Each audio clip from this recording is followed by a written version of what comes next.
O'Gara, good morning to you. Hi Adrian, how are you? Morning. Good morning to you. Yeah, all good. The possible... Good. Weather's got better. The first few days of summer feels like, so... Has it? Yeah. It's like 25 degrees down there, is it? And sort of t-shirt weather? No. You can be happy with 12 or 13 degrees at the minute, can't you? Any degrees. It feels like we've been in storm something or other here for but the last 3 or 4 weeks. It's absolutely cat.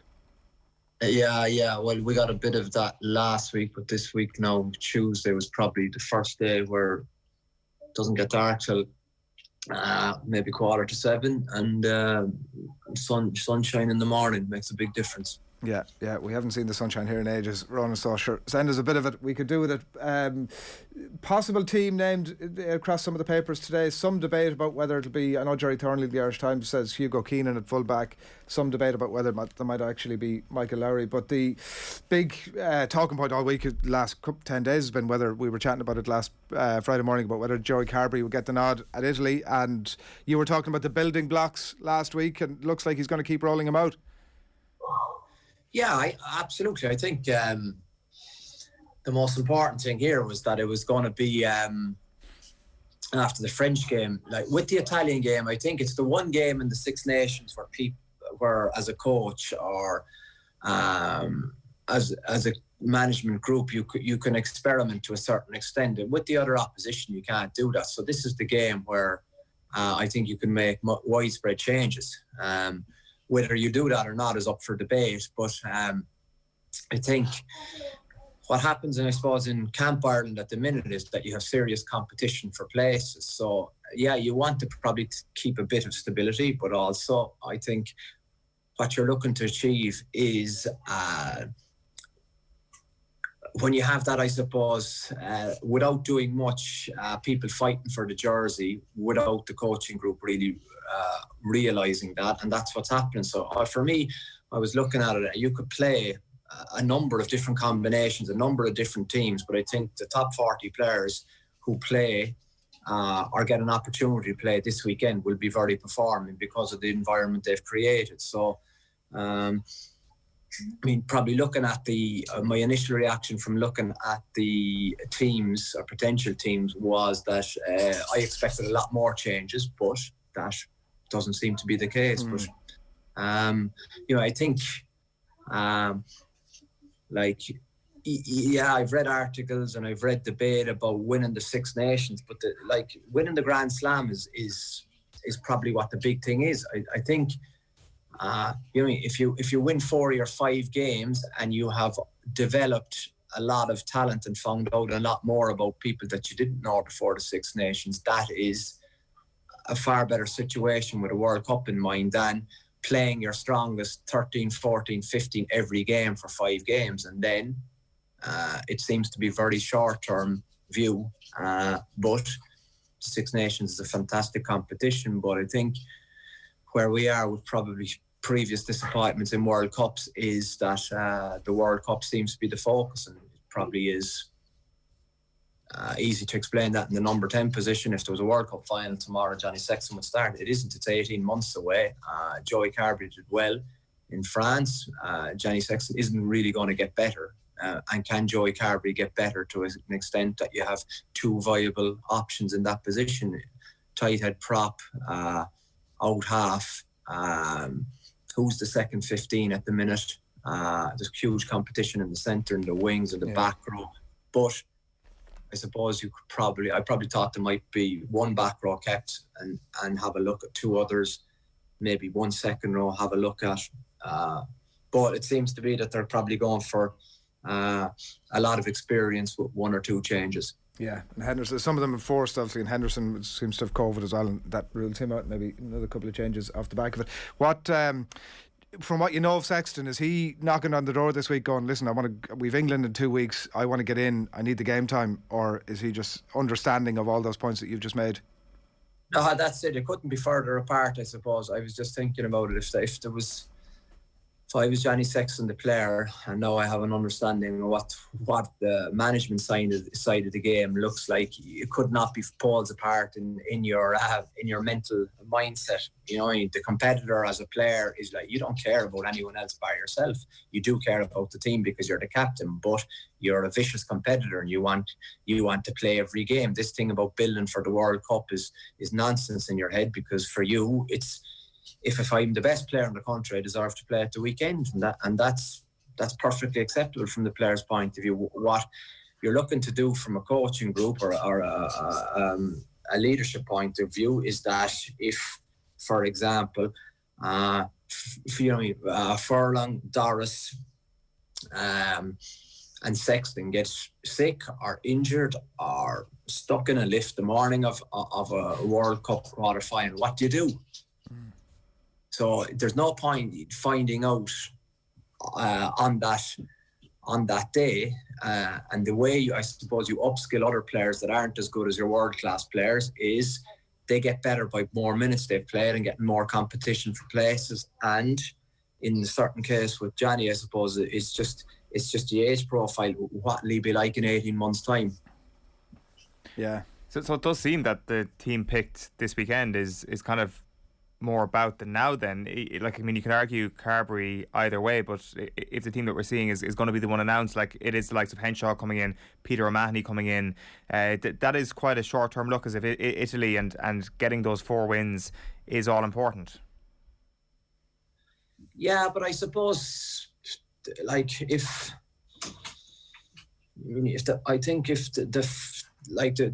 you played a so-called A against B game in Carton House tomorrow between the 40 best players in Ireland, it would be a very interesting exercise, because you wouldn't be too sure how it goes. You'd obviously expect a team with Furlong and Sexton and Doris and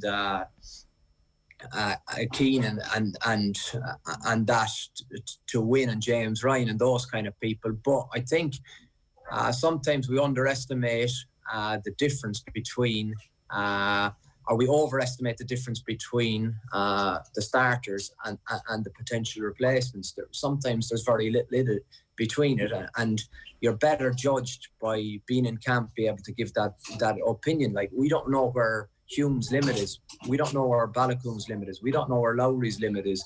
We don't know, for example, where Coombs' limit is. So all these people, I suppose, need to be seen. But I thought the game to be seen, a bit of me would say, well, will they get a real test against Italy? Because I thought the example with Hansen in the Wales game was brilliant, because Wales are a proven, established test nation. I'm not saying Italy aren't, but at the minute, it's 2015 is the last time they've won a game. So you would like to think, and I know sport is hugely unpredictable, that in this regard, you're not really fretting over results. You're more interested in fretting over a performance. And what we saw, actually, with the benefit of hindsight from the Stade de France, was it's easy to understand Farrell when he's talking about the inaccuracies, because obviously when you're standing up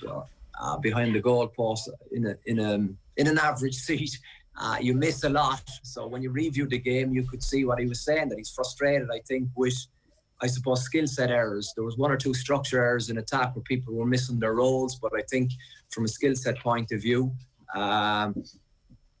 passing, hitting shoulders as opposed to out in front, 1 or 2 average kicks, 1 or 2, I suppose, knock-ons. Like, that's 5 or 6 releases of pressure for France all of a sudden, which when Ireland, with their capacity to play very accurately, they'll be disappointed with that. Can you find out that limit that you mentioned there about Lowry and Hume in Carton House, or does it need to be starting a Six Nations game? And if so, is there something of an opportunity missed in this campaign if those players don't get starts? No, I don't know, because obviously too, I think otherwise there's a, I suppose, when you create values and bonds and relationships in your squad, you need to have a certain standard probably get the opportunity to wear that jersey. We're not aware on the outside what they are. So there's huge competition to play for Ireland, and you probably have to be of a certain quality to get that jersey. I think I've played with a lot of guys that were brilliant trainers but couldn't transfer it to game day. So, you can't really see.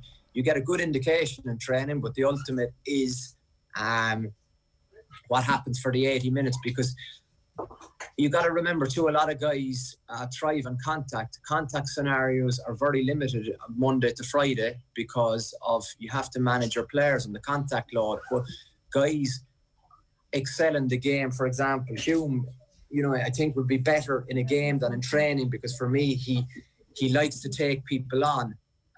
But that safety net is, from a defending point of view, is that it becomes two-handed touch in training or kind of body in front, so you don't really see the best of him. Andrew Trimble would be an example of that. He's better in a game than he is in training because his physicality is probably better than his skill set. It's the same with Bundyaki, it's the same with Henshaw. Yeah, when we were talking last week, Ronan, about Carbery and maybe areas that he needed to improve, you were talking about stuff like square at the line, second touch and attack, and pushing teams around a bit more from the boot. Like, he's got a big possibility this weekend to tick a lot of boxes in that front and come out of it with great confidence and suddenly look very at home in that team. Yeah, he has, but it's always work in progress too, Adrian. I think it was fantastic, I suppose, for his mental confidence, his performance in France, because considering the start, it could have gone ugly, and then I suppose considering what they did, Ireland were probably disappointed at times that they didn't finish maybe as well as they'd like to have finished. From Joey's individual point of view, he looked very good in a lot of the components, but I think we were probably generous in our appraisal, and the fact that we understood he had very little rugby in the bank. I think he'll be judged a little bit more harshly going forward, and that's rightly so, because of I suppose the potential the guy offers and how good he can be. But that's step one. I think what would be great from his point of view, if he's getting the minimum, of 50 minutes, 30 minutes every test match for the next 10 tests, because I suppose the interesting thing for this game would be, is it Carty on the bench? You presume it is Carty on the bench, but you look at a few potential teams, it could be Johnny Sexton on the bench. So, what would you do?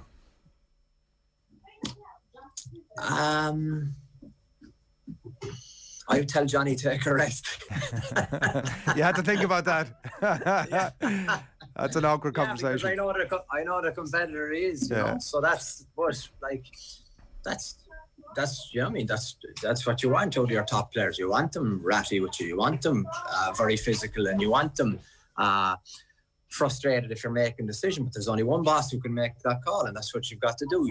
He keeps coming back to what's best for the group. And in this game, that Johnny Sexton needs minutes with his hamstring, but there's not a Grand Slam at stake this season. There's obviously there's important you keep winning, but I think this weekend you win irrespective of your personnel. We're not going to talk about predictions around this game. Everybody just accepts. You mentioned yourself about how long it's been since Italy won a match, and it was more competitive in your day. But obviously the nature of the amount of changes now we're talking about because it's Italy. What were did complacency come up when you were in camp during the week in the lead into an Italy game? Was that something that was overtly spoken about, or how did you tackle that? No, it wasn't, because I think it's from it's probably since 2015, isn't it, that they haven't won the game. I don't think they ever lost Italy, but no, you didn't. Some of the teams, I'm washing my hand, but I think just retired maybe when we'd one struggle against them.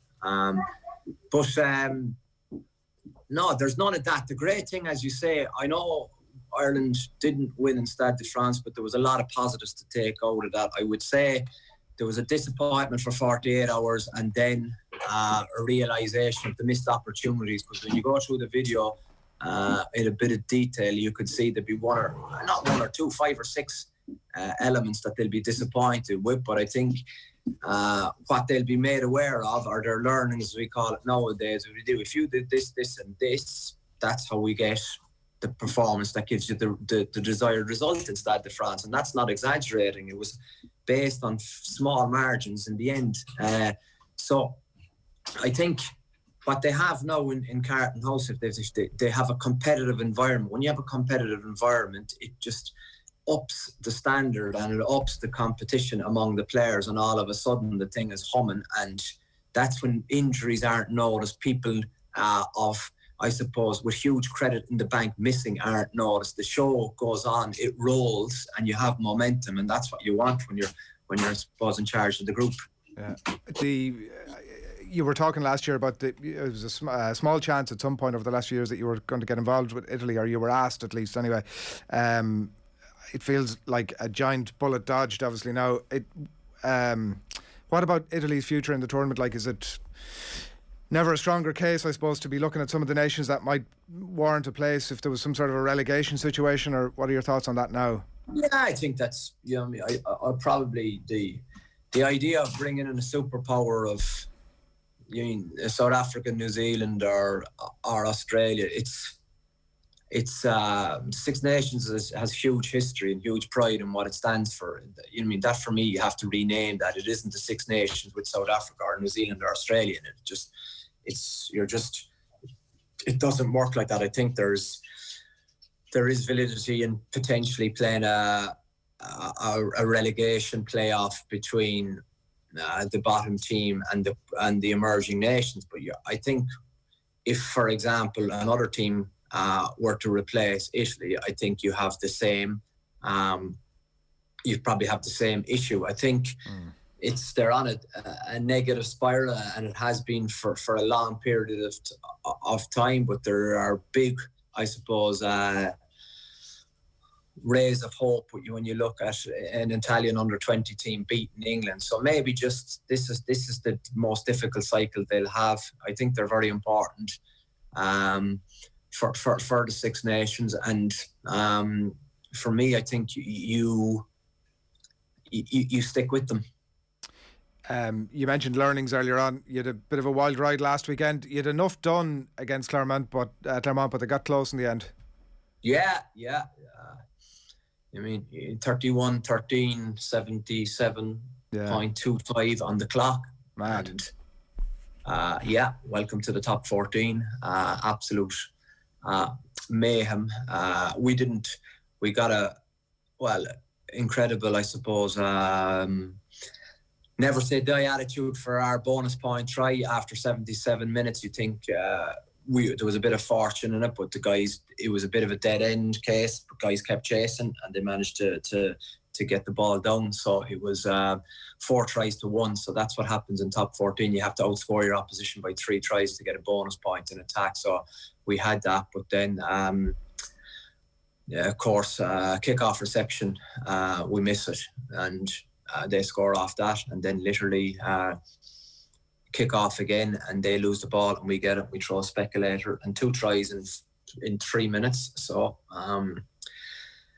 it's probably ties into the discussion the week previously about kicking to the corner. I thought Ireland were right to go for the points because 3 points in Test rugby is nothing. When you work so closely with Jono, was it nice to be able to shake the hand at the end after that, or how does that work? No, because it was nice to get one over him, like, I suppose what I'm asking. No, because sure, they won their home game, and we got a bonus point, and they came here and they got a bonus point, so there was basically even Stevens, Adrian. Even Stevens, very good. Well, look at you, hung on there. I watched the highlights last night. It was a mad one. I can only imagine from a coach's point of view that the black book was full afterwards. You just got to remember too, but I think we have enough points ahead. Imagine if that last try had led to a defeat, that would be topped up with the Bearits in the 83rd minute. That would be that'd be a nice drive home to the family. Hi guys, how are you? I'm going into my room here. I'll be back out in about 3 days. Yeah. Oh wow. Good stuff here. Listen, enjoy the games over the weekend. Thanks a million. Yeah, cheers. See you guys. Bye. Ronan O'Gara on the line there from La Rochelle. It was a mad old thing. There was all sorts going on. It's worth watching back. There's 4 minutes of highlights of it on YouTube, and it is worth watching back because you're looking at the end scoreline and then you're looking at the game as it unfolds, and you're thinking there must have been something. They must have mistitled this thing because surely they couldn't have scored 2 converted tries in the last 2.5 minutes. But as he said himself, that's exactly what happened. That's Ronan O'Gara on the line there. Interesting stuff ahead of the, particularly around Joey Carbery and Sexton's grumpiness. Like Jerry Thornley does have him in at in the 23 for the weekend, according to whatever sources he has. It seems like that's what's going to happen. I can only imagine where he's like knocking on the door, going, "Here, put me in. Would you just start me? I need the game time ahead of England." And Farrell is like sitting back going, "Oh, I didn't have him in the squad at all." No, you're on the bench, Johnny. You've just been upgraded. Yeah, I think that it had been said earlier in the week that this notion that Johnny Sexton needed a game before Twickenham probably didn't wash, and Sexton has proven just this season that he can come back and play well and he can hit the ground running. And I mean, how much is someone like Sexton going to get out of a game like Italy as well? Is something maybe they factored into it. I just think that they're on a really nice... There's an opportunity, I should say, for them to run into a really nice bit of momentum with Joey Carbery in the 10 shirt now, and halting that would have been detrimental for him. And I think that Sexton maybe doesn't come into the thinking for this weekend a little bit. I think it's more about the player who does start. What's the point in Sexton coming off the bench with 10 minutes to go to see a game out where Ireland are already 30 points up? Well, I was just going to say that the decision was made based on who does start as opposed to leaving somebody out. I think this is the story here is Joey Carbery, not Johnny Sexton. Managing the message on. I hear you. Right, it's coming up at 8:15. It's Friday morning. You're watching OTB AM. We've loads still to come.